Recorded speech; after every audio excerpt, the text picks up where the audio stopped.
Parliament जमहूरियत में और जमहूरी ममालिक में और पार्लिमानी सिस्टम में बालादस्त तरीन इदारा है। इस पे कोई ऐसा खतरा नहीं है पार्लिमान को, मैं ये आपको अर्ज कर दूं। लेकिन चूंकि पार्लिमान के मुतालिक एक खदशा जाहिर किया जाता है अवाम में, मैं उसको दूर करने की कोशिश कर रहा हूं और चाहता हूं कि इदारों में तनाव और खिंचाव ना हो, ये मेरा मानना है। और मैं आइन के मुताबिक सब इदारों को अपने अपने दायरे में चलता हुआ देखना चाहता हूं, इसी में भलाई है मुल्क। बिस्मिल्लाहिर्रहमानिर्रहीम, अस्सलाम वालेकुम नाज़रीन, मैं हूँ आसमा शराजी। प्रोग्राम है फैसला आपका। वैलेंटाइंस डे पर आज पार्लिमान ने तोहफा पेश किया है अवाम के नाम पर, और एक बिल जो कि 20वीं तरमीम के हवाले से उसका मुसव्वदा फ्लोर ऑफ द हाउस कौम असम्बली में पेश कर दिया गया है। अब उसकी रीडिंग्स होंगी, पहली, दूसरी और तीसरी, और उसके बाद कौम निगरान हुकूमत यानी इंतखाबात के हवाले से अच्छी अच्छी खबरें हतमी तौर पर सुन पाएगी। निगरान हुकूमत के हवाले से 20वीं तरमीम के अंदर आज जो कि इत्तफाक राय के बाद पेश की गई है, उसमें यह कहा गया है कि 3 दिन कौमी असम्बली को तहलील करने के बाद 3 दिन के अंदर लीडर ऑफ द हाउस यानी प्राइम मिनिस्टर और लीडर ऑफ द अपोजिशन 2 नाम पेश करेंगे, जो कि स्पीकर 8 रुकनी कमेटी जो कि सेनेट और कौमी असम्बली की होगी उसको फॉरवर्ड कर देंगी। उसके बाद मुतफिका तौर पर वजीर आजम का नाम और जो निगरान हुकूमत है उसका नाम ये कमेटी तजवीज़ करेगी, जो कि निगरान हुकूमत की सूरत होगी। और यही बात सूबाई असम्बलियों के हवाले से है कि सूबाई असम्बलियों में भी अपोजिशन और हुकूमत के बीच जो कमेटी उनके अरकान की मसावी नुमाइंदगी की होगी वो ये तय करेगी कि निगरान वजीर आला कौन होगा, निगरान हुकूमत कौन होगी। ये पाकिस्तान की जमहूरियत के लिए बहुत ही खूबसूरत लम्हे हैं और इन लम्हों को पाकिस्तान की कौम को सेलिब्रेट करना चाहिए, खास करके जो जमहूरियत पसंद लोग हैं। इसके बाद अगर हम ये देखें कि आज एतजाज साहब की बाइट आपने सुनी, क्योंकि एतजाज साहब ने सेनेट के इलेक्शन के लिए अपना नॉमिनेशन पेपर भी दिया है और ये एक्टिविटी भी अपने उरूज पर है सेनेट के इंतखाबात के हवाले से। लेकिन इंपॉर्टेंट बात उन्होंने कही कि पार्लिमान की बालादस्ती जो है वो इंपॉर्टेंट है और पार्लिमानी जमहूरियतों के अंदर पार्लियामेंट बालादस्त होती है। क्यों उन्होंने ये बात कही? एक खास रेफरेंस उन्होंने दिया और वो था ये जो तौहीन अदालत का मामला है इसके हवाले से, और इस पे उन्होंने कहा कि पार्लियामान के अंदर चूंकि जमहूरियतों के पार्लियामेंट बालादस्त हो, लिहाजा इसको देखना पड़ेगा। ये भी बात हो रही है कि स्पीकर अगर कोई सजा होती है या नाअहली होती है कोर्ट की जानिब से तो स्पीकर उसको रोक सकती है और इस मामले को स्पीकर खुद भी देख सकती है। क्या पार्लियामेंट और अदलिया के बीच तनाव की कैफियत पैदा होने जा रही है एक मरतबा फिर, और क्या ये तनाव है? क्योंकि आज भी कैबिनेट के अंदर प्राइम मिनिस्टर ने यही बात की कि तमाम इदारों को आईनी हुदूद के अंदर रहकर काम करना होगा ताकि तसादुम ना हो। और आज फ्लोर ऑफ द हाउस थोड़ी देर पहले प्राइम मिनिस्टर ने यह फिर कहा कि जमहूरियत को बाज लोगों से खतरा है, बाज कुव्वतें जमहूरियत को मुस्तहकम नहीं देखना चाहती, और यही बात चौधरी निसार अली खान ने आज फ्लोर ऑफ द हाउस कही है। क्या जमहूरियत को वाकई खतरा है? कौन सी ऐसी कुव्वतें हैं कि जो जमहूरियत को मुस्तहकम नहीं देखना चाहती, और क्या पाकिस्तान के अंदर जमहूरियत वाकई मुस्तहकम हो सकती है इंतखाबात के इस साल के अंदर? क्या ये सियासी रहनुमा अवाम को बताएंगे कि जमहूरियत से खतरा किसको है? मैं आज इस मौजू पे गुफ्तगू के लिए हमने दावत दी है मोहतरमा आसमा जहांगीर साहिबा, किसी तारुफ की मोहताज नहीं, और आइन और कानून के अंदर एक बहुत बड़ा नाम है इंसानी हुकूक के हवाले से भी और जमहूरियत के हवाले से भी। बहुत बहुत शुक्रिया आसमा आपकी तशरीफ आवरी का।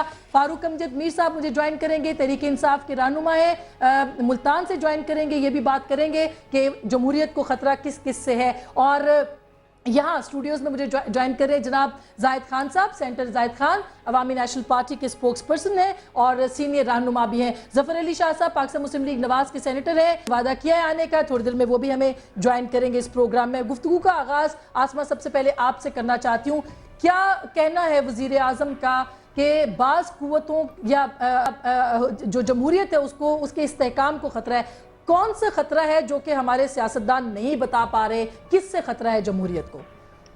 मेरा ख्याल है सियासतदान जो हैं उन्होंने ये बताया, जब प्राइम मिनिस्टर ने कहा कि स्टेट विद इन स्टेट है, वो भी इसकी तरफ निशानदेही थी कि किस जगह से ख़तरा आ रहा है। मसलन देखें, जब भी ट्रांजिशन होती है तो वो इदारे जिनको आदत होती है कि वो हुक्मरानी करते हैं, जैसे कि इतने साल हमारी फौजी क़यादत ने हुक्मरानी की, वो आसानी से तो ये चीज़ नहीं छोड़ते हैं। तो ये जो हम कहते हैं पार्लियामेंट बालादस्त है, तो बालादस्त खुद हो ना, हम जाके तो नहीं उनको बालादस्त कर सकते, हमने तो इलेक्ट करके भेज दिया।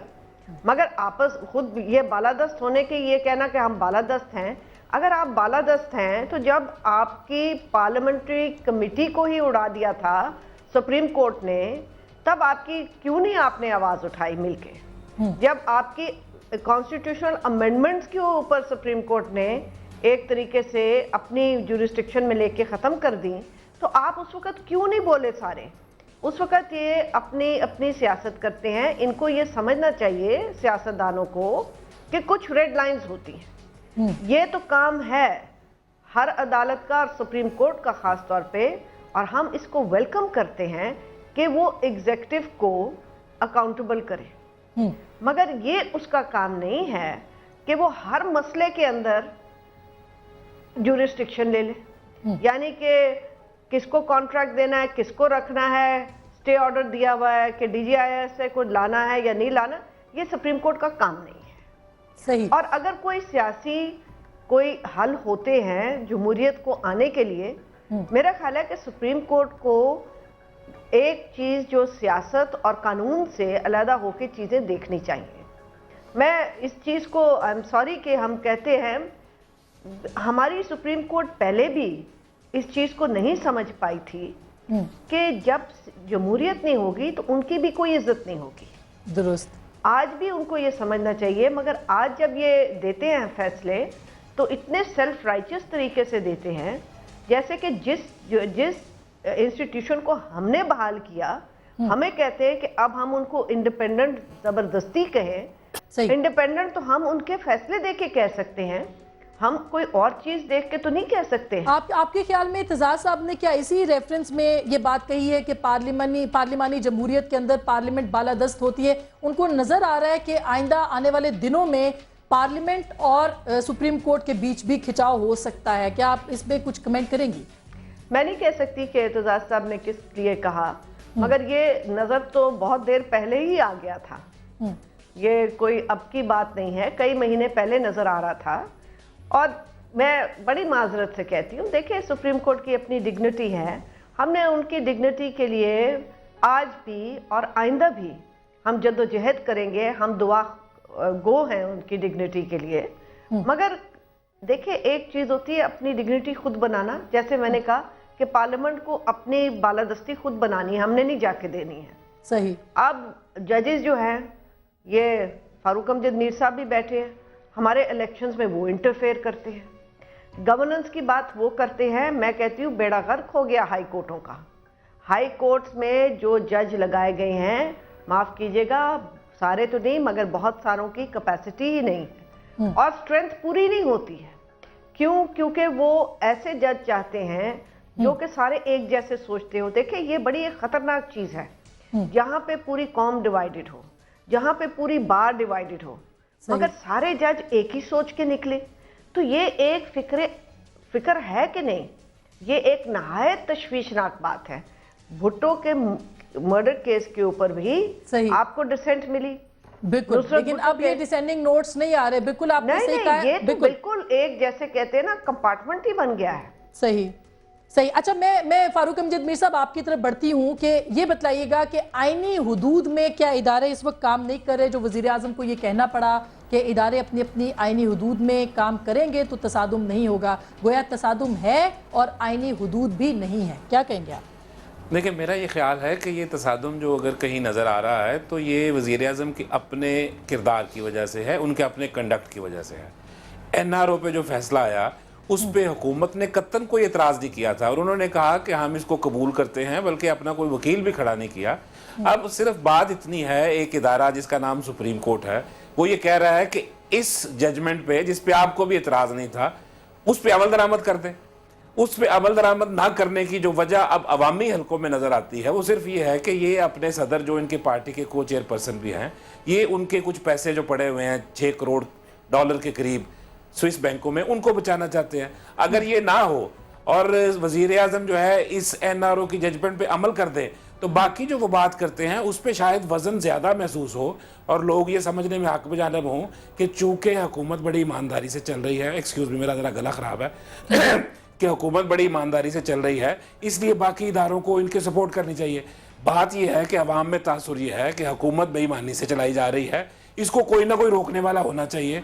वो रोल जो है वो अनफॉर्चुनेटली सुप्रीम कोर्ट के अलावा कोई इदारा करने को तैयार नहीं है। पार्लियामेंट अगर करती होती, देखे वजीर आजम जो है वो पार्लियामेंट के मेंबर के तौर पे एग्जेक्टिव में जब चले जाते हैं तो पार्लियामेंट को चाहिए कि उन पे ओवरसाइट करे और उनको करप्शन से रोके, उनको जो है वो आइन की हदूद के अंदर रखे। लेकिन यहाँ क्या जब इस काम में फेल होगी, पार्लिमानी कमेटी तक की तो बात नहीं सुनी जाती। जिस तरह से आसमा ने रेफरेंस दिया है कि कमेटी बनाई, उसको खत्म कर दिया गया। इसी तरह से पार्लिमान के अंदर बैठे हुए लोगों ने पार्लियामेंट को रिक्वेस्ट की, उनको कमेटी के सामने जैसे मेमो का मामला उनके सामने रखा और उसके बाद उसको फॉलो नहीं किया, उसको देखा ही नहीं, सुना ही नहीं। कैसे पार्लियामेंट की बालादस्ती? इसमें देखे जो पार्लियामानी कमेटी वाली बात है, जो जजेस की अपॉइंटमेंट वाली है, उसमें मैं 100% आसमा के साथ हूं, बिल्कुल ये ठीक कह रही हैं। लेकिन वो कॉन्स्टिट्यूशनल कमेटी है।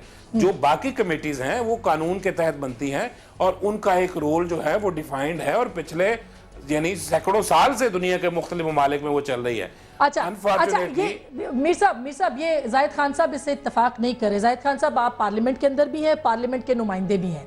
क्या आप समझते हैं कि इस वक्त पार्लियामेंट और अदलिया के बीच जो इख्तियारात की जंग है वो अपने हतमी मराहिल में दाखिल हो चुकी है और पार्लियामेंट की बालादस्ती को चैलेंज किया जा रहा है?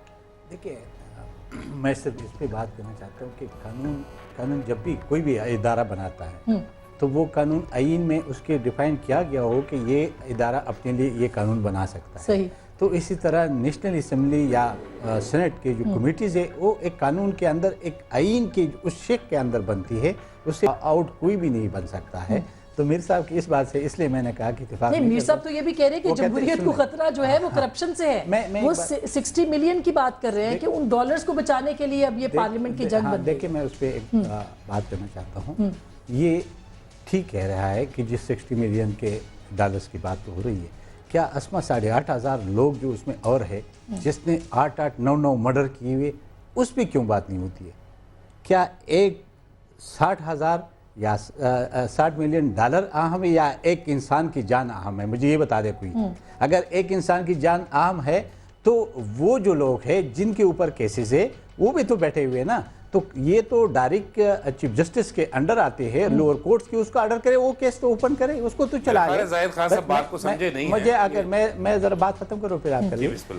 मैं ये देखिए, मैं यही कहना चाहता हूँ कि वो अपनी जगह पे उसमें इख्तिलाफ राय है।